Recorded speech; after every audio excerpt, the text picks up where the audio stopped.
Village లో ఉండే common person కి ఒక ఫైనాన్షియల్ గా బెస్ట్ పొజిషన్ ఉండాలంటే అతను ఎట్లా ఫైనాన్షియల్ ప్లానింగ్ చేసుకుంటే బెస్ట్ సార్? మేజర్గా ఏంటంటే ఫైనాన్షియల్గా హెల్త్ ఈజ్ ది వెల్త్ అంటాం కదా.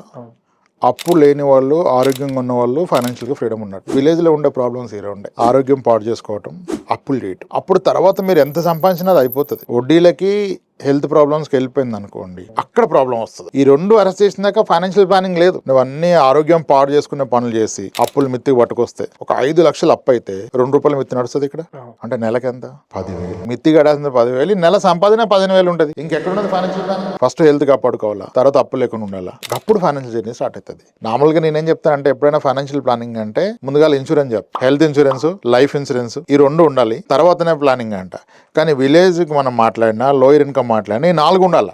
ఆరోగ్యం కాపాడుకోవాలా, అప్పులు లేకుండా ఉండాలా, ఆరోగ్య బీమా తీసుకోవాలా, హెల్త్ ఇన్సూరెన్స్ తీసుకోవాలా, లైఫ్ ఇన్సూరెన్స్,